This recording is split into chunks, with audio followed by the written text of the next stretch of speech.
Update on how long this rain lasts in just about 10 minutes. Thanks, Riley. The Richmond County Sheriff's Office needs your help finding this missing teen.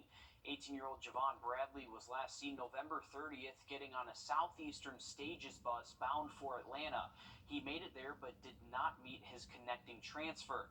Javon was last seen wearing a blue jean jacket, blue jean shorts, and black Nike sneakers. If you have any information on where he may be, please call authorities.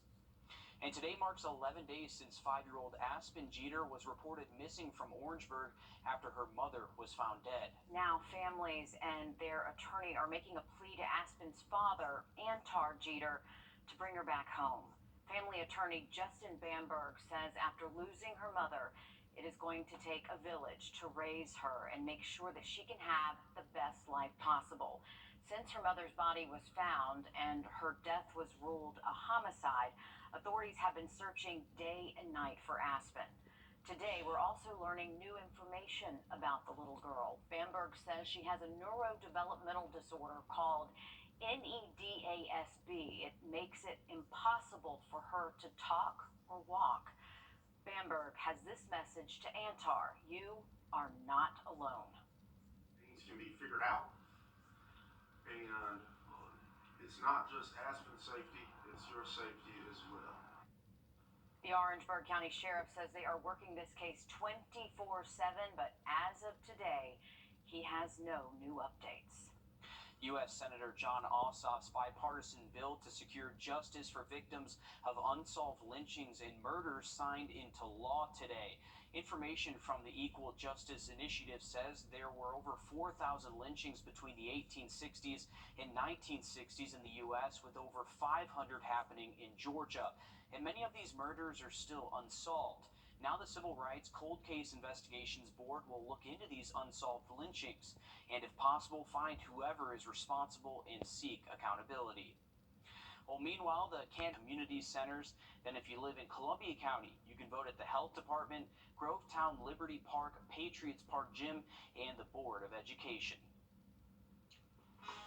Thousands are hitting the polls tomorrow, including college students, but some might not be able to cast their ballot due to a confusing law.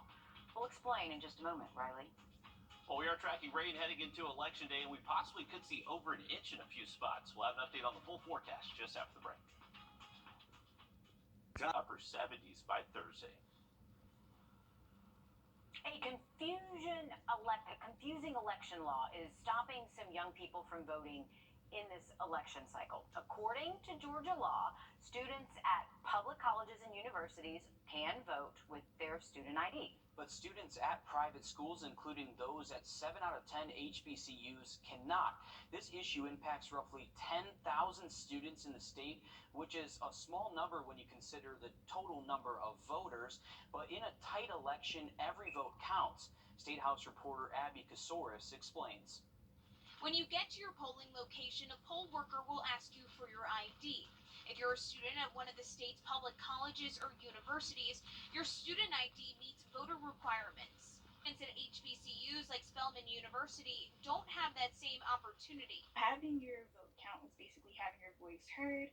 Despite her work registering students to vote, Spelman senior Lauren Nix had to register to vote in her home state of New York. I really want to have a say in some of the things that are going on in Georgia, being that I've been a student here for pretty much 4 years now. And, with abortion on the ballot, police brutality, there's a lot that I'd like to see change. She says she experienced confusion over a 16-year Georgia voter law, which allows for out-of-state students at public universities or colleges to use their student IDs at the polls, not students at private universities like Spelman. I believe that we should be able to vote with our student IDs like students at Georgia State are. The law doesn't keep her from voting in Georgia. She could have used her New York driver's license or a passport.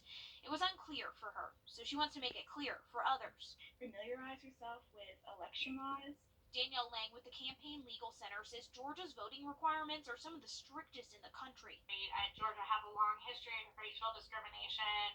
Vote Georgia have long had to overcome barriers. We need to have pro-voter and thoughtful policies, and I think this is a place where we can make an important change going forward. Lang argues that this makes makes it harder for the more than 10,000 students like Nick's who attend private colleges and universities in the state.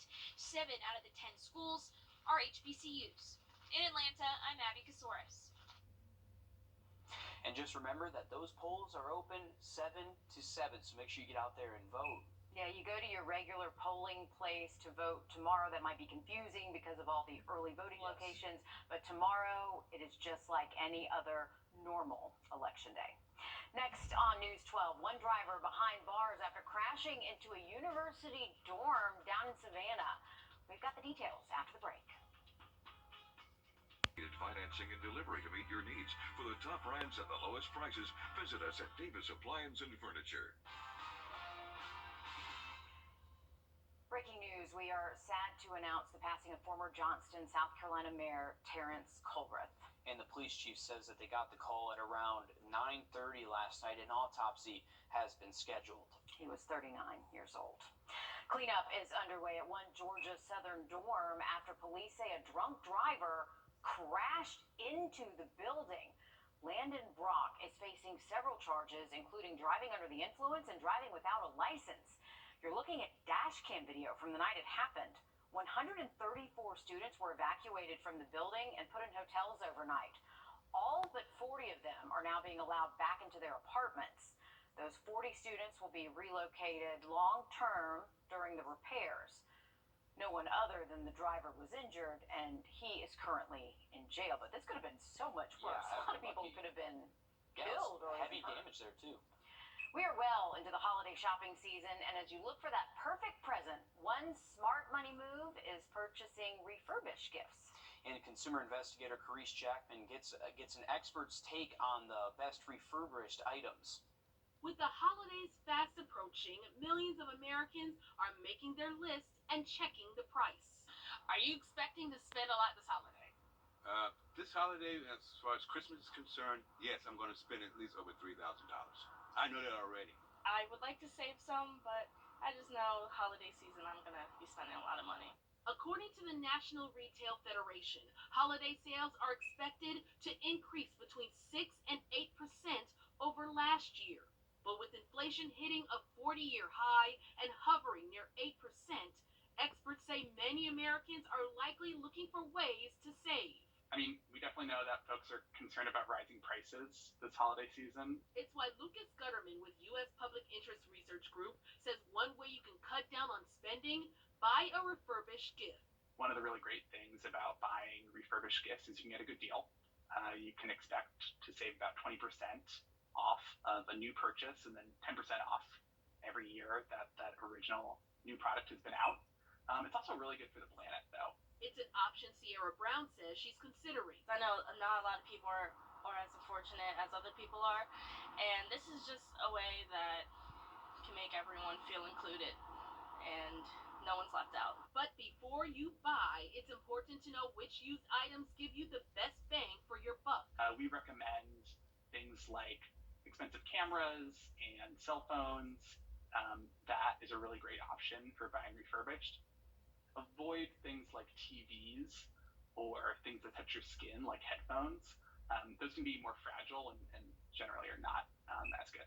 Gutterman also warns scammers and fraudsters are on the prowl when it comes to refurbished gifts. So make sure you're shopping at a legitimate site and store. Like The Store or Back Market or Gazelle. These are websites that are making sure that all the items they're selling are certified and that they work and that they're genuine. And then some big box stores actually have refurbished programs as well. So Amazon, Best Buy, Walmart, you can get refurbished websites or refurbished items from their websites as well. Experts say when it comes to refurbished gifts, it's always good to search for sales with at least a 1-year warranty. And don't forget to double check for return policies as well. With this watching your wallet, I'm Carice Jackman. Is it okay to call you Mom? Of course you can.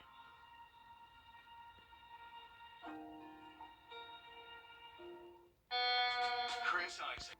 ABPAC is responsible for the content of this ad. Dear Santa, all my mom wanted for Christmas was a green fox, so I made her these ones.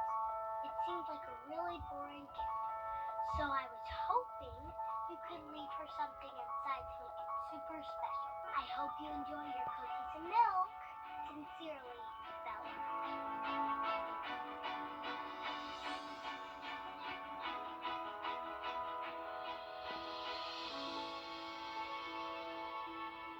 Closed captioning for News 12 is brought to you by Kenneth Nugent.